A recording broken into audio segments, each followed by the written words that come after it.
झारखंड में नगर निकाय चुनाव को लेकर सरगर्मी अब अपने शबाब पर है। जैसे जैसे मतदान की तारीख सामने आ रही है, प्रत्याशी प्रचार प्रसार में दमखम झोंक रहे हैं। वोटर्स को रिझाने के लिए तरह तरह के तरीके या हथकंडे अपनाए जा रहे हैं। गली मोहल्लों में प्रचार वाहन से भोंपू की आवाज गूंज रही है। दीवारों पर पोस्टर बैनर चिपके हैं। घर घर जाकर मतदाताओं से वादे भी किए जा रहे हैं। चौक चौराहों और चाय की दुकानों पर चुनावी चर्चे चल रहे हैं। वोटर्स भी अपनी समस्याओं की लिस्ट बना रहे हैं। प्रत्याशियों से सवाल हो रहे हैं। चुनाव दलगत नहीं हो रहे हैं, लेकिन राजनीतिक दल भी अंदर खाने से रेस में है।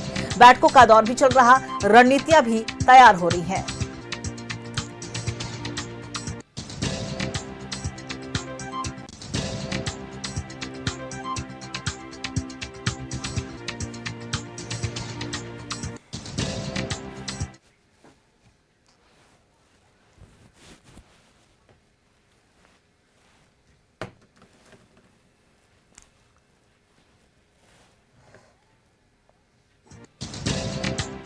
हमारे सहयोगी अंजनी हमारे साथ इसी खबर पे लाइव बने हुए, उनका रुख करेंगे।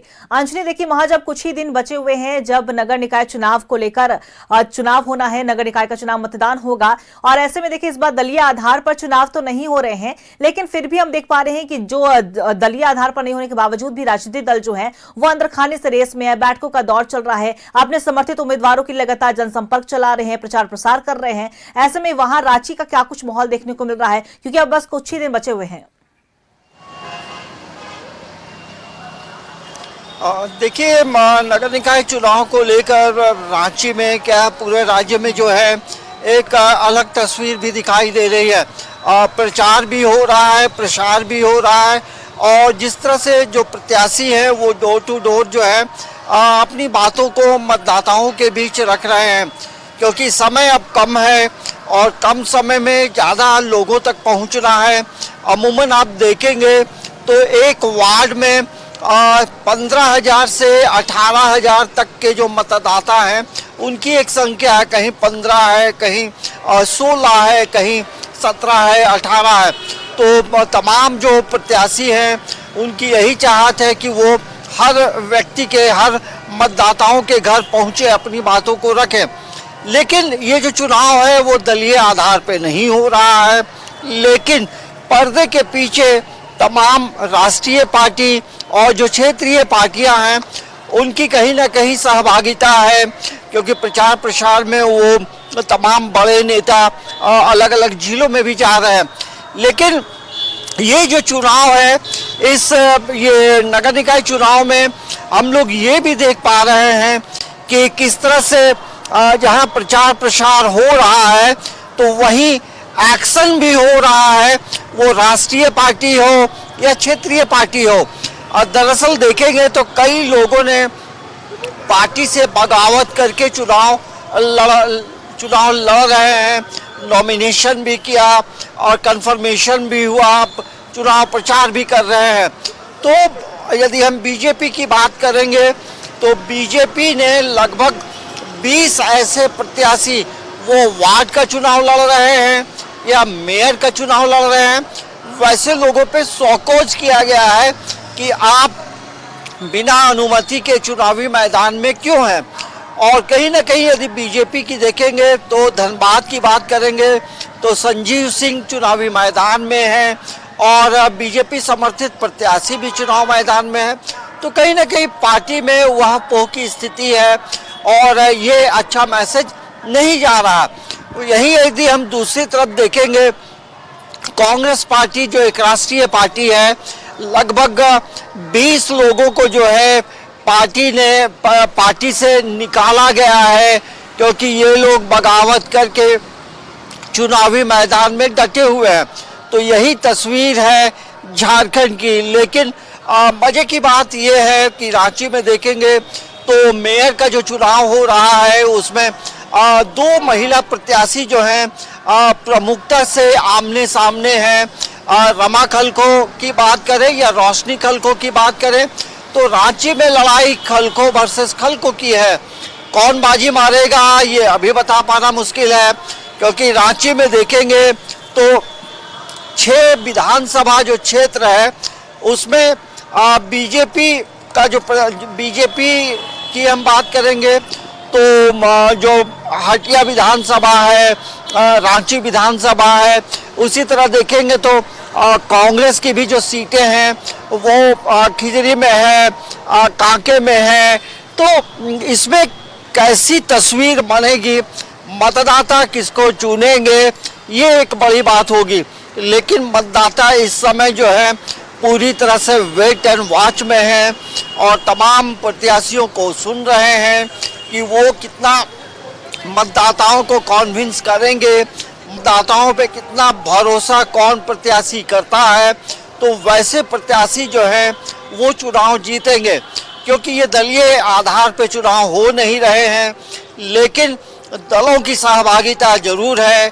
और ऐसे में ये हम कह सकते हैं कि नगर निकाय चुनाव को लेकर के रांची में भी जो है जबरदस्त चुनाव प्रचार हो रहा है, मेयर का चुनाव प्रचार हो रहा है। अलग अलग इलाकों में प्रत्याशी और उसके जो समर्थक हैं वो जा रहे हैं और अलग अलग वार्डों में, रांची में 53 वार्ड हैं और 53 वार्ड में देखेंगे तो लगभग 366 जो प्रत्याशी हैं वो चुनावी मैदान में हैं। तो ये हम लोगों ने बात किया किस तरह से चुनाव को लेकर प्रत्याशी और पार्टियां अपनी क्या भूमिका निभा रही हैं। लेकिन ये भी बात करना बड़ा जरूरी है अंकिता कि 23 फरवरी को वोटिंग का डेट है, तो मतदान केंद्र कहाँ कहाँ होंगे। राज्य निर्वाचन आयोग ने रांची में, मतलब रांची नगर निकाय क्षेत्र की बात करेंगे तो 53 वार्ड में 909 मतदान केंद्र बनाए गए हैं, स्कूलों में बनाए गए हैं। अब उन स्कूलों की दीवारों में मतदान केंद्र का नाम, मतदान केंद्र की संख्या और कितने वोटर होंगे, वोट की तारीख कब है, ये तमाम चीजें अब दीवारों में लिखना शुरू हो गया है। तो जिनको पर्ची मिली है वो अपनी पर्ची से देख सकते हैं कि उनका विधानसभा जो क्षेत्र है या मतदान केंद्र जो है वो कहाँ है। तो ये हम कह सकते हैं कि नगर निकाय चुनाव को लेकर एक जो व्यापक जो तैयारी है वो तमाम तरह की जो व्यवस्थाएं हैं, एक तरफ प्रशासन तैयार है, दूसरी तरफ प्रत्याशी तैयार है और तीसरी तरफ यदि हम बात करेंगे तो इस बार वोटर भी पूरी तैयारी में जुटा है। वो किसी झमेले में नहीं फंसेगा, वो अब जो है प्रत्याशियों से सीधा 1 to 1 वो कर रहा है। मतदाता जो है, जो वोटर है, वो आज के डेट में बहुत कॉन्शियस है। अपने अधिकार का प्रयोग सबसे जो उचित प्रत्याशी होगा उस पे ही वो मोहर अपना बिल्कुल अंजलि, और देखिए जनता बड़ी समझदार हो गई है। जनता अपनी समस्याओं को बखूबी समझती है कि कौन सी समस्याओं को देखते हुए हमें अपने किस प्रत्याशी को मत अपना देना है। ऐसे में अब देखने वाली बात हुई कि जनता किसे अपना जनप्रतिनिधि चुनती है। नजर बना के रखिएगा, अपडेट हम आपसे लेते रहेंगे। फिलहाल आपका बहुत बहुत शुक्रिया तमाम जानकारी साझा करने के लिए।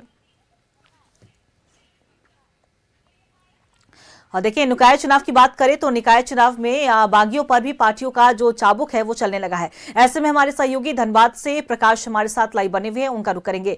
देखिए प्रकाश, अगर हम बात करें तो दलीय आधार पर तो चुनाव नहीं हो रहे हैं, लेकिन राजनीतिक दल बिल्कुल रेस में नजर आ रही है। तमाम बैठकों का दौर चल रहा है, मंथन चल रहा है, रणनीति बन रही है। लेकिन एक और तस्वीर देखने को मिली है जब बागियों पर पार्टी ने डंडा किया है, और खासतौर पर कांग्रेस और बीजेपी की जब बात हो रही है तो कांग्रेस ने तो अपने 12 बागियों को सस्पेंड कर दिया। दूसरी तरफ बीजेपी है जो 18 ऐसे जो नाम सामने आए हैं जिन्हें शोकॉज भेजा गया है, 7 दिनों के अंदर जवाब भी मांगा गया है। ऐसे में किस तरीके से वहां का माहौल देखने को मिल रहा है धनबाद में? देखिए अंकिता, आपने बिल्कुल सही कहा कि ये नगर निगम का चुनाव जो है वो दलीय आधार पर नहीं है, लेकिन दल के द्वारा समर्थन दिए जाने के बाद पूरी तरह से दलीय आधार पर ये चुनाव को आप देख सकते हैं, कह सकते हैं।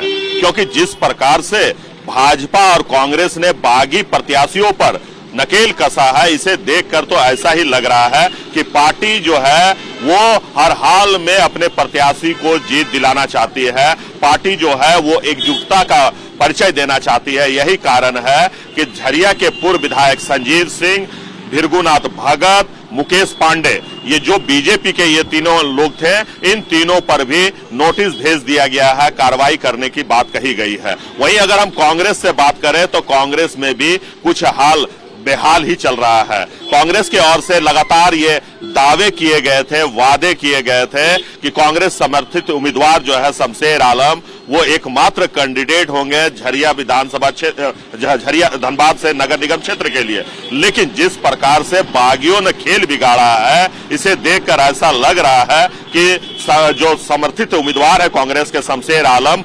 उनका भी राह बड़ा कठिन है, क्योंकि जिस प्रकार से बागियों का तेवर देखने को मिल रहा है, जिला अध्यक्ष बनाने का प्रयास कर रहे हैं। पूर्व विधायिका पूर्णिमा नीरज सिंह चुनाव प्रचार से अपने आप को अलग रखी हुई है। ऐसे में ये कहा जा सकता है कि कांग्रेस में भी सब कुछ ठीक नहीं चल रहा है। यही कारण है कि जो कांग्रेस के समर्थित उम्मीदवार हैं मेयर पद के शमशेर आलम, वो उन्हें भी समझ में नहीं आ रहा है कि करे तो करे क्या, जाए तो जाए कहां। अगर वो एक बागी को मनाते हैं तो दूसरा रूठ जाता है, दूसरा को मनाने का प्रयास करता है तो तीसरा रूठ जाता है। तो ये हाल है धनबाद का। देखिए, जिला अध्यक्ष से भी हमारी बात हुई, उन्होंने कहा है कि किसी भी प्रकार का कोई मतभेद हमारे बीच नहीं है। लेकिन वहीं अगर हम वासेपुर की बात करें तो वासेपुर से आने वाले जो कार्यकारी अध्यक्ष हैं बीजेपी के, माफ कीजिएगा कांग्रेस के कार्यकारी अध्यक्ष जो है, वो भी अपना अलग थलग चल रहे हैं। एकला चलो की राजनीति अभी सब कर रहे हैं।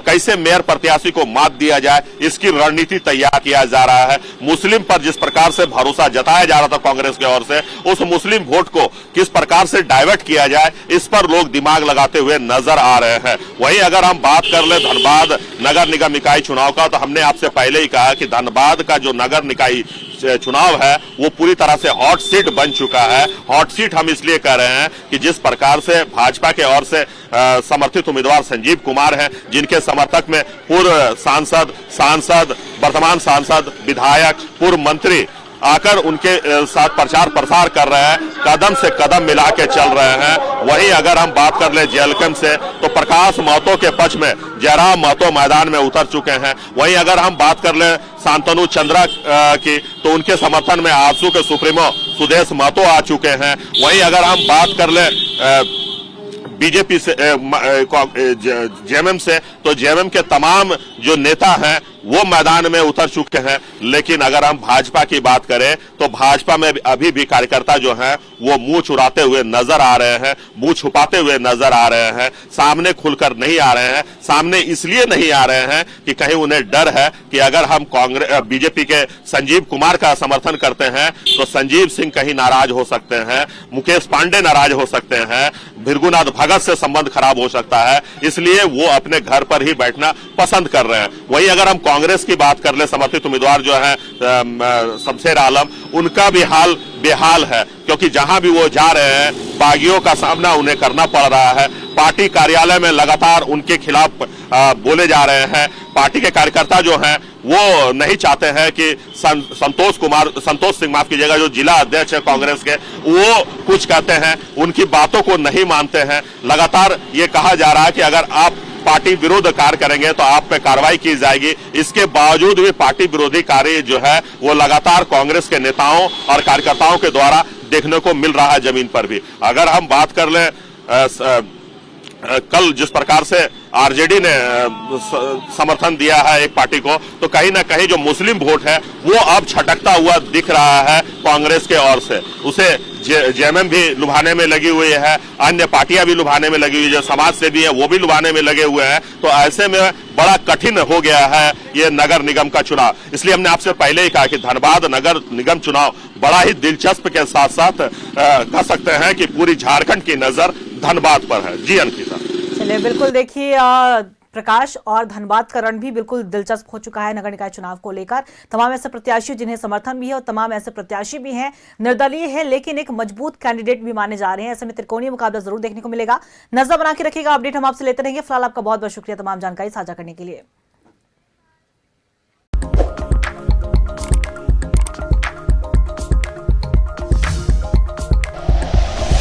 Like and share videos, subscribe करें हमारा चैनल और प्रेस करें बेल आइकॉन। News 11 भारत, सच है तो दिखेगा।